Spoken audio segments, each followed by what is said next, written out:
morning. Good morning, Jill.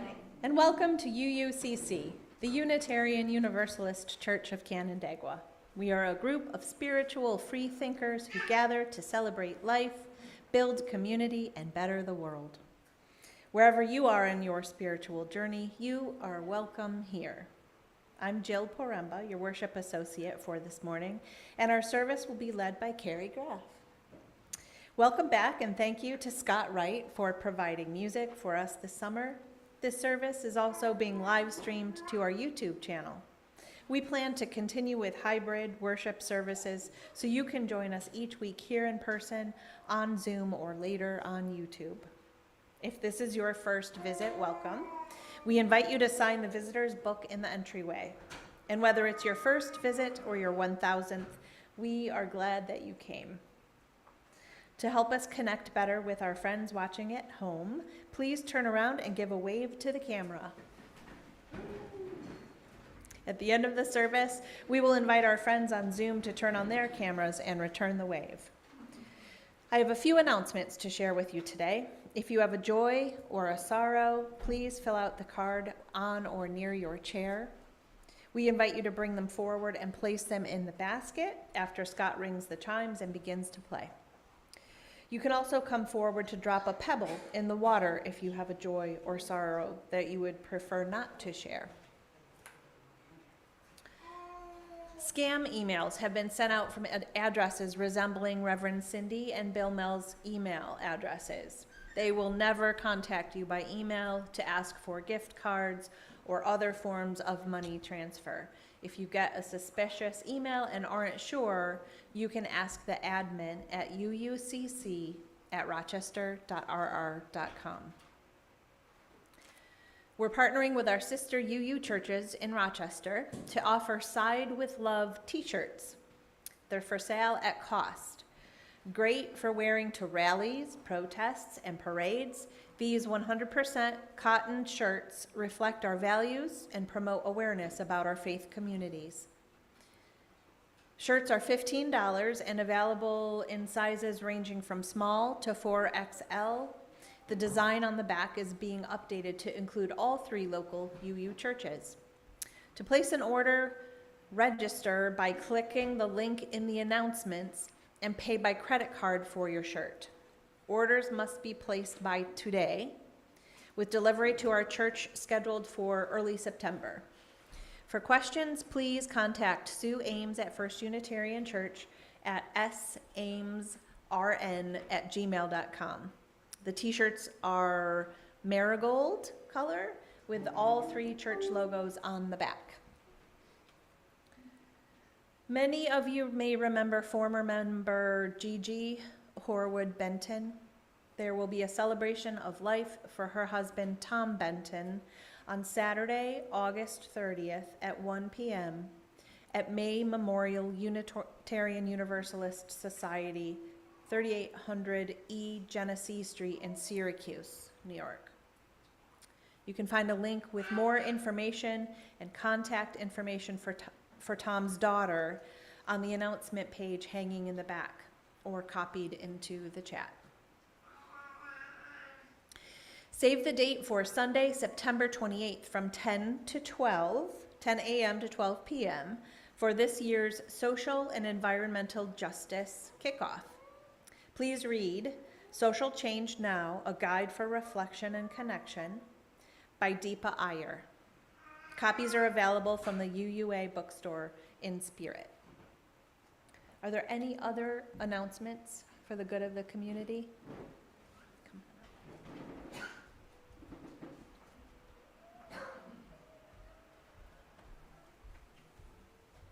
Hi, Peter Gamba. I just wanted to share with you, I'm a second-generation person here from Italy.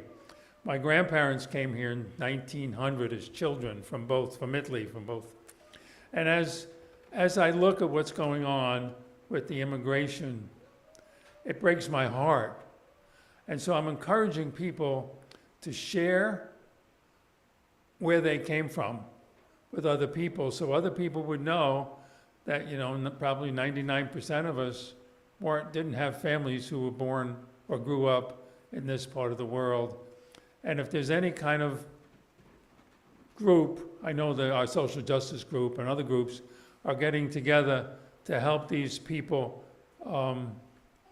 not be so harassed by our government, I'd appreciate it. I'd also appreciate people to talk to your local representatives, elected officials, saying that instead of having ICE take and hurt these people, why don't we spend that money helping them become citizens?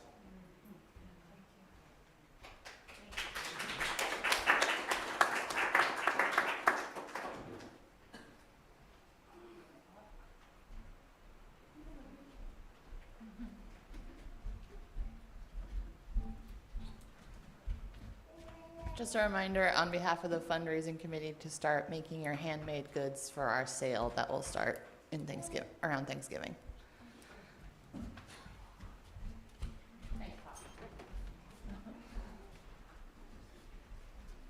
Thank you both. As we prepare to be fully together, I remind you to silence your phones and devices. We now enter a space of worship. Now is the time to bring forward any joys or sorrows, or come up to drop a pebble.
Time to light the chalice. Would you guys like to help light the chalice today?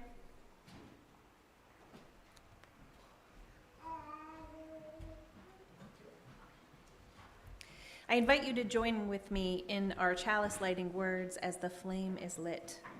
We gather this hour as people with faith, with joys and sorrows, gifts and needs.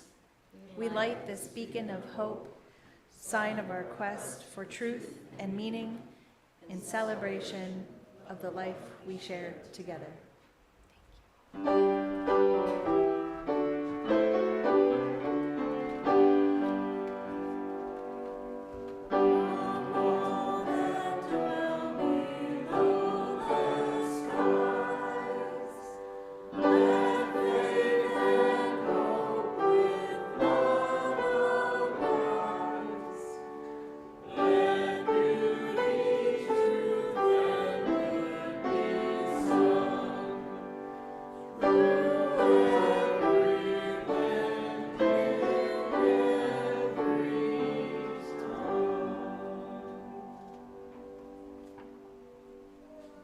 Good morning.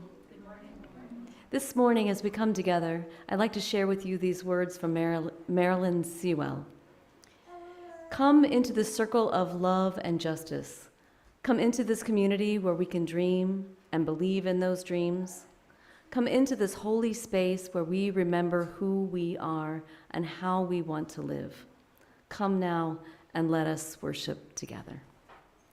Please rise as you are willing and able and join in our opening hymn, number 112, Do You Hear, in the gray hymnal.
And now it is time for a story. I am not clip mic'd, so I can't stand out here, so I'm going to stay here so the folks at home can hear me. But are there any kids who want to come up front for the story? You can stay there if you want. No worries. All right. You'll probably see the pictures better up front. And I think I'm going to, oh, well, now we got Lova coming up, so I guess I need to do it this way. All right, I was practicing this at home, and it did not go that well when I was trying to read it upside down, but we're going to try here. All right, so this is Mindful Monkey, Happy Panda. One late afternoon, as Monkey was walking home from a long day at school, Monkey came across Panda sitting serenely in a thicket of bamboo. "You always seem so happy and peaceful," said Monkey. "Yes, you could say that," said Happy Panda with a little smile. "What do you do to be so happy and peaceful?" "I walk, I work, I read, I eat, I play, and I rest," said Panda. Well, I walk, I work, I read, I eat, I play, I rest too, but I'm not so happy, said Monkey. That seems true, said Happy Panda, as he looked at Monkey. So, Monkey, what do you think about when you do those things? Well, said Monkey, When I walk, I also think about doing chores. And when I do chores, I also think about reading. And when I read, I also think about eating. and when I eat, I also think about playing. And when I play, I also think about resting. And when I rest, I also think about walking. Ah, said Happy Panda, your monkey mind jumps from one thing to another, always to somewhere other than here, to something other than what you're doing right now. Well, of course it does, said Monkey. Isn't that what everybody's mind does? Well, said Happy Panda, When I walk, I am just walking. and when I work, I am just working. I want this kind of work, right? That's cool. and when I read, I am just reading. And when I eat, I am just eating. Yum. And when I play, I am just playing. And when I rest, I am just resting. True happiness, said Happy Panda gently, comes from bringing all your attention to whatever you are doing right now. There's no need to think about what happened yesterday. Yesterday's gone. Over, done. And there's no need to worry about tomorrow. Tomorrow isn't here. But today is all around us. Bringing your mind back to this moment right here, over and over and over again, is called mindfulness. Oh, I get it, said Monkey. Mindful, like your mind is full of the present, full of right now. Now, that's definitely how I want to be. And at that very moment, Monkey started to practice mindfulness.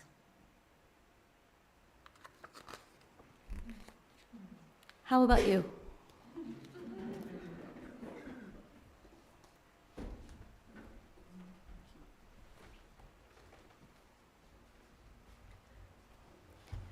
Now is the time in our service to join together in the spiritual practice of generosity. Our gifts of both time and money support our church in its work. Each week, we would like to spotlight a group or committee and thank them for their gift of time. This week, the group is Pastoral Care. People interested in finding out more can contact Reverend Cindy. 1/4 of our plate collection for the Justice season will go to Justice for Migrant Families, a 501c3 nonprofit agency that promotes justice for migrant families by providing support to individuals in the federal detention facility in Batavia, information and resources to families in the community, and advocacy both within and beyond the local community. You can give to this morning's offering by placing cash or a check into the basket, or by one of the options on your screen. Please make a note that your gift is intended for today's offering.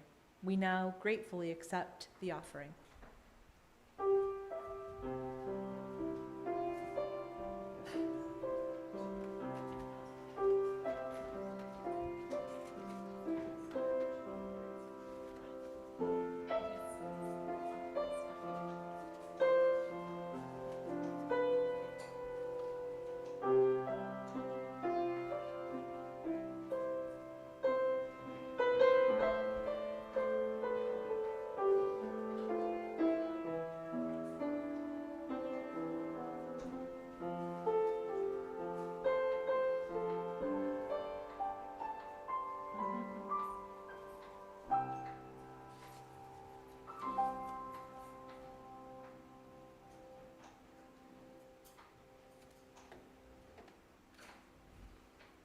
There are a couple of joys to celebrate today.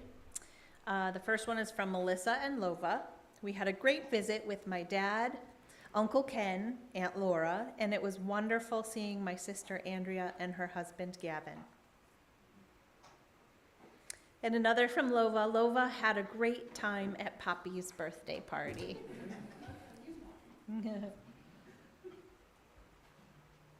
I will now drop a stone for these and all the joys and sorrows left in the silence of our hearts. Whatever is in your heart today, we are with you. Please say it again with me. We are with you.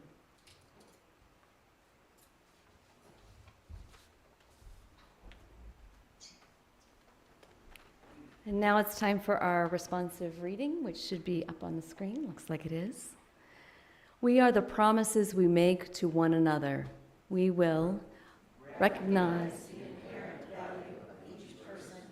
We will foster a community of compassion and caring for all. And we will engage respectfully in disagreement in the service of the values that unite us. Thus do we covenant with each other and with all. And now is the time for centering, followed by shared silence.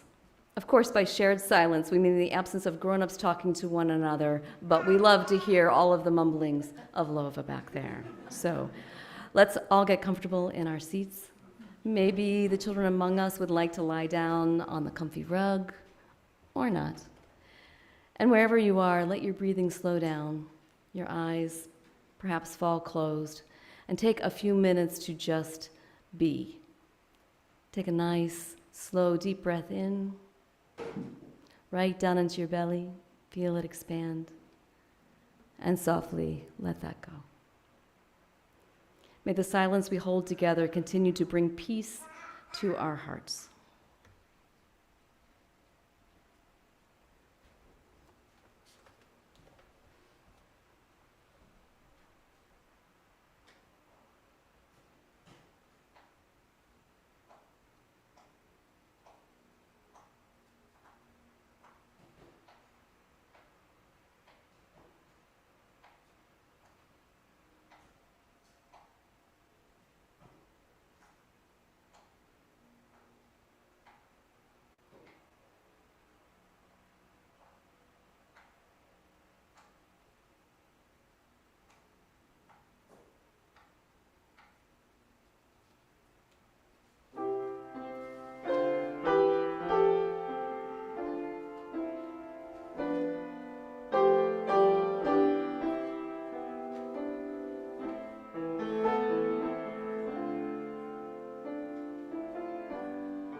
The book Mindful Monkey, Happy Panda makes it sound so easy to focus only on what is happening in this moment and thereby live happily and peacefully.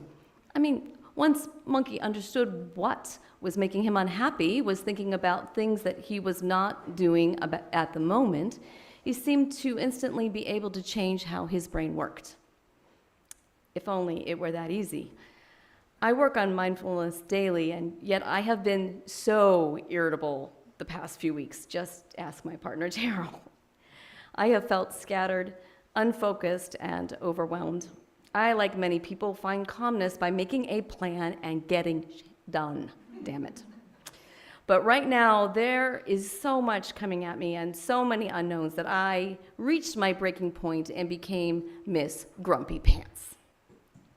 I have been planning for every possible contingency with Terrell's cancer, the financial repercussions of both my current underemployment and Terrell's business startup, our upcoming wedding and honeymoon in September, as long as we don't have to cancel those if he ends up needing another surgery in September instead.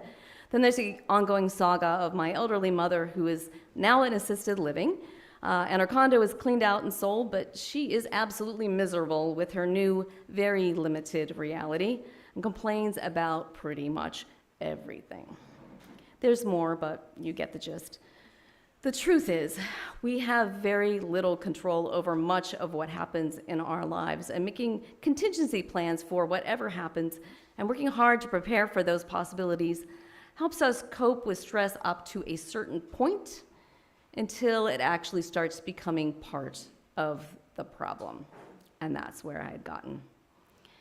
I'm reminded about the monk who meditated for an hour every morning, unless he was terribly busy, of course, in which case he meditated for 3 hours instead.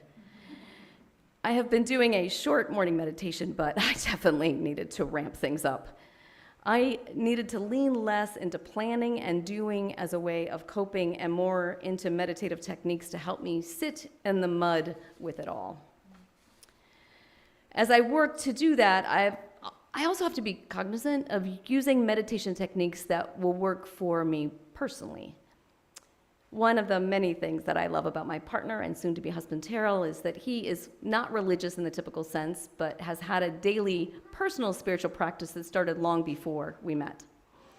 I have a strong spiritual side that brought me to various churches over many decades, but I had become pretty disillusioned with organized religion until I landed here at UUCC, of course. I would not be compatible with somebody who wasn't spiritual, but I would be even less compatible with someone who believed I would be going to hell if I didn't become Christian and was working on a daily basis to prevent that fiery outcome. I converted to Catholicism for my first marriage, and well, you know how that turned out. While I happily identify now as a UU and no longer as a recovering Catholic, my personal spiritual practice is just as important to me as showing up at UUCC. When I miss a Sunday service, that week just seems off.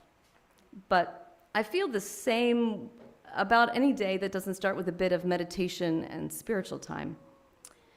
As Terrell and my relationship progressed and we ended up sometimes being together in the early-ish mornings, we started sharing our personal spiritual practices with one another. One of my go-to practices for many years had been reading John O'Donohue's Blessing, a Morning Offering.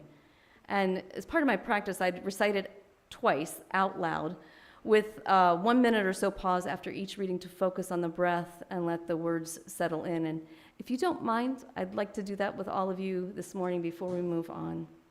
So I'm going to read the poem twice with about a minute in between, and if you can focus on some nice deep breaths while I'm reading it and in between, that would be great. So, a morning offering. I bless the night that nourished my heart, to set the ghosts of longing free into the flow and figure of dream that went to harvest from the dark bread for the hunger no one sees. All that is eternal in me welcomes the wonder of this day, the field of brightness it creates, offering time for each thing to arise and illuminate.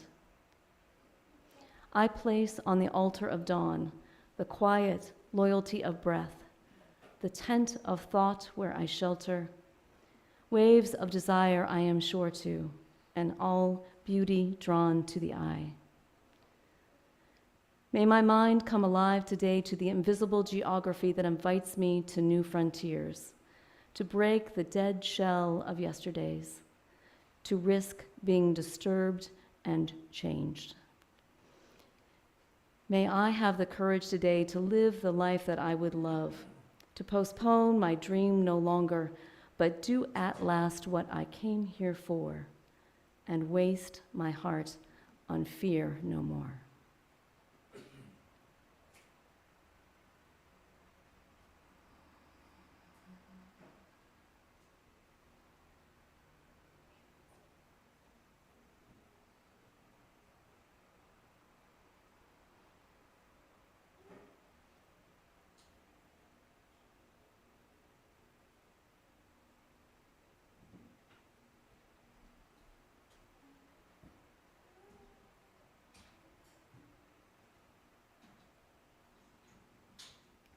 A morning offering. I bless the night that nourished my heart, to set the ghosts of longing free into the flow and figure of dream, that went to harvest from the dark, bread for the hunger no one sees.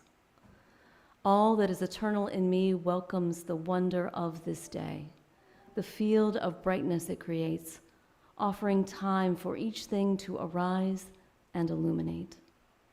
I place on the altar of dawn the quiet loyalty of breath, the tent of thought where I shelter, waves of desire I am sure to, and all beauty drawn to the eye.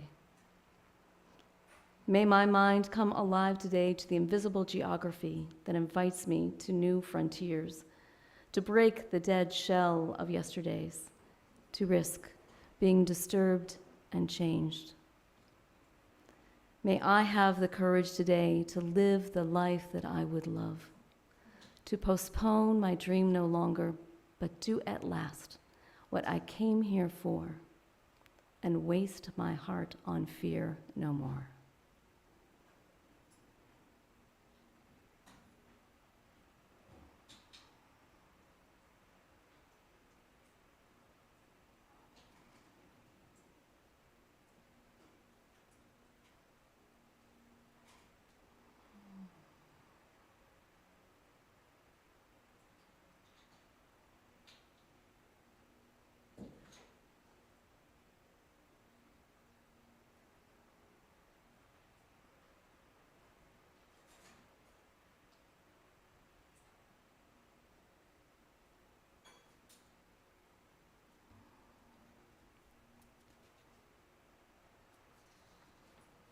Lovely, right?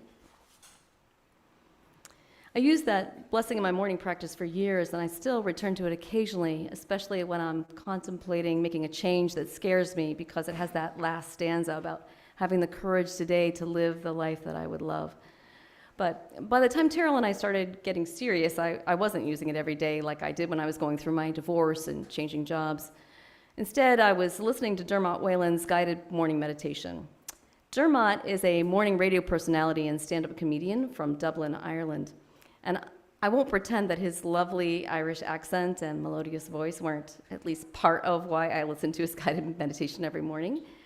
But I've also found that it's much easier for me to stay focused on a guided meditation and not have my monkey mind wander off when there's an appealing accent involved, whether it's male or female. Anyway, Dermot came to meditation about a decade ago while trying to find a better way to deal with his social anxiety than through alcohol after drunkenly falling down a flight of stairs just as he was about to go on stage at a comedy club. I'm a bit perplexed why anyone who has a significant anxiety issue would choose a career in radio and stand-up comedy, but it turned out well in the end for him and for his fans. He now has a wildly popular comedy/meditation show, which I'm desperate to find out kind of what that would be like. And it's on tour in Ireland, but the tickets sell out so fast, it's nearly impossible to get them. Another part of my morning practice had been a yoga routine that I developed so I could do the whole thing standing up while dressed for work so that my clothing didn't get wrinkled and I didn't even get sweaty. It was better than nothing, but wasn't accomplishing much for my body or my mind. Now with my current underemployed status, I am able to get to the YMCA for a real yoga session at least 3 times a week, and my standing yoga routine has been discarded. Terrell's morning practice included a daily reading from Melody Beattie's book, Journey to the Heart, as well as going through a series of 8 personal affirmations.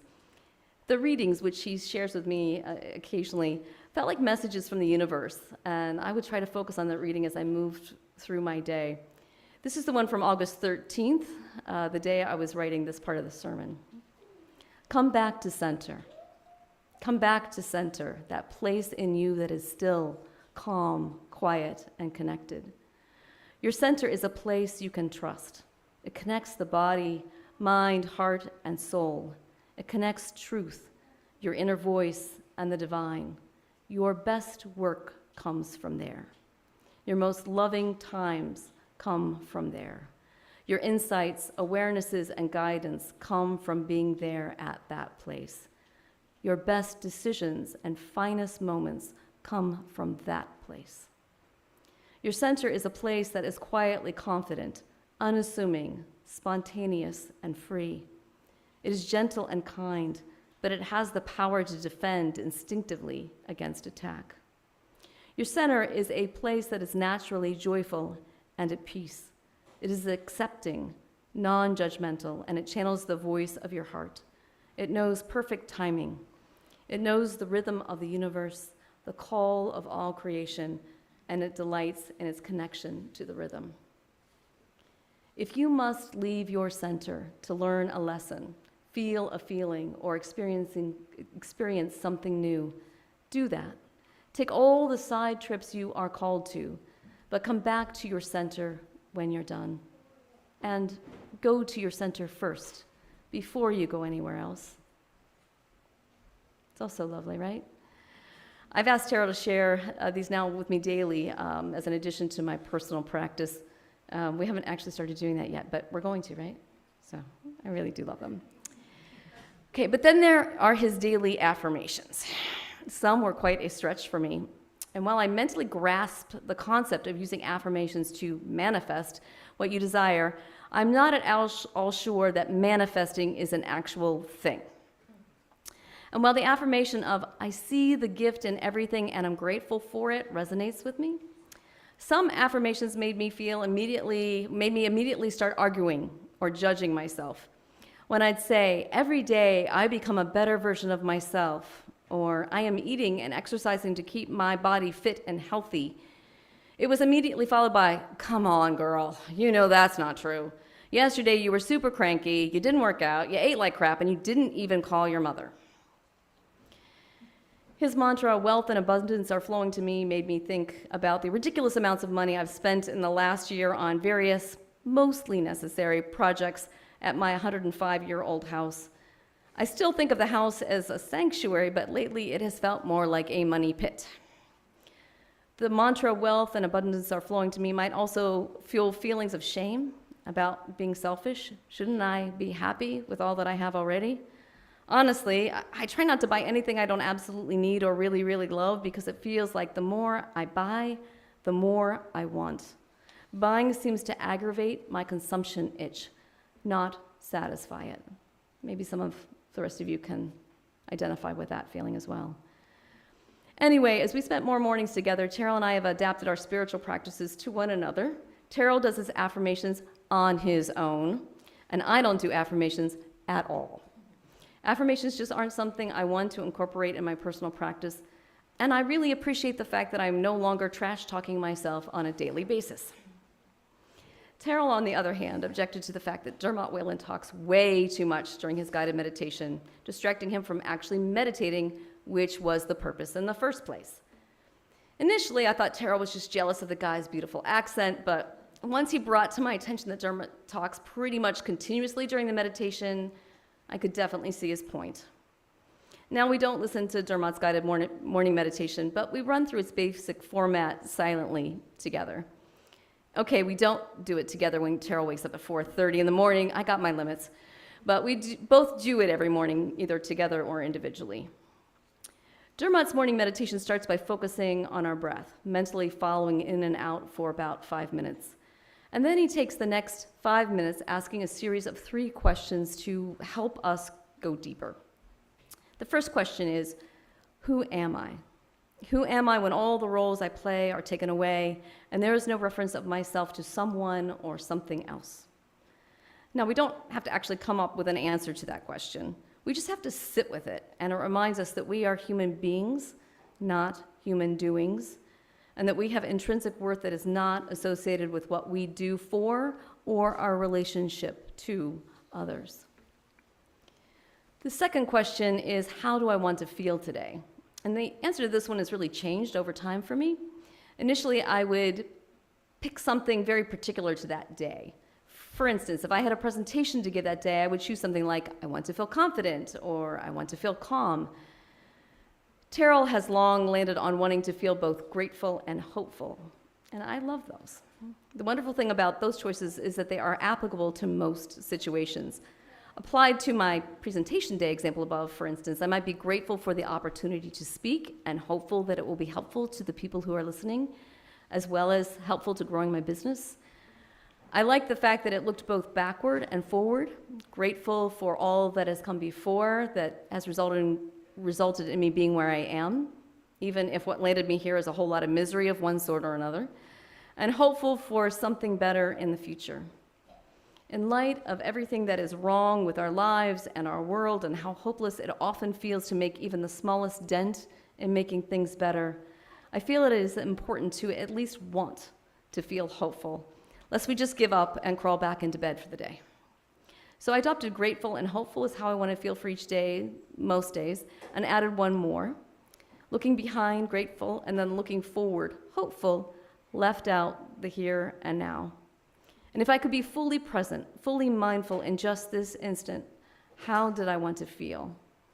And initially I chose happy, and then joyful, and then finally, for now at least, I chose content, which Terrell has now added to his list as well. As many of you know, my parents are both middle school English teachers, and poetry is one of my happy places. And I often use poems for meditation like I showed you earlier.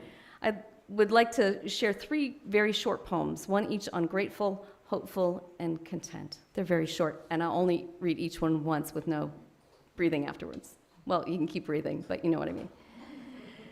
In Moments Made of Gold by Robert Williams Service.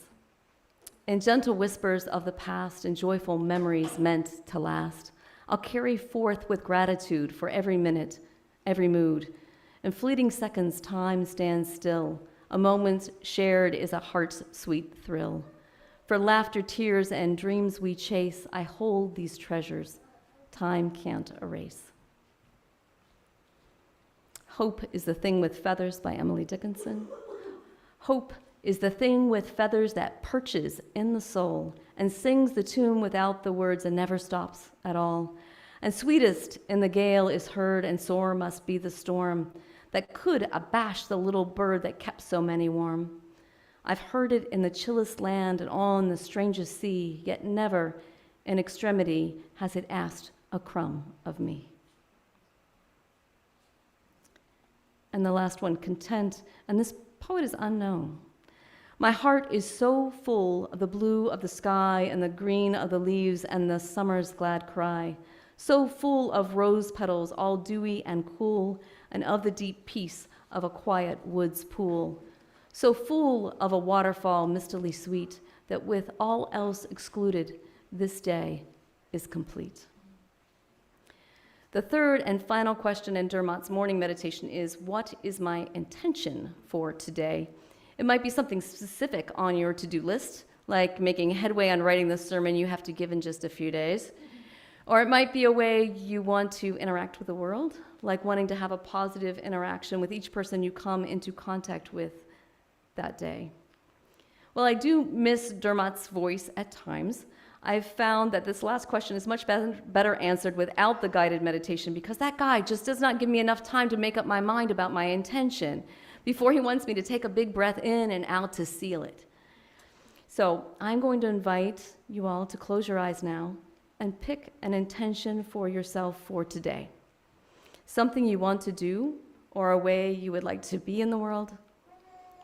And once you have made a choice for your intention, take a long, slow, deep breath in, right down into your belly, and then softly let it go. And once you have sealed in your intention with that breath, open your eyes and look up so I can be sure everyone has finished, and take all of the time that you need.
May all of our intentions be so. And now please rise in body or in spirit and join in our closing hymn, number 118, This Little Light of Mine, in the gray hymnal.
Please join me in our words for extinguishing the chalice. We extinguish this flame, but not the light of truth, the warmth of community, or the fire of commitment. These we carry in our hearts until we are together again.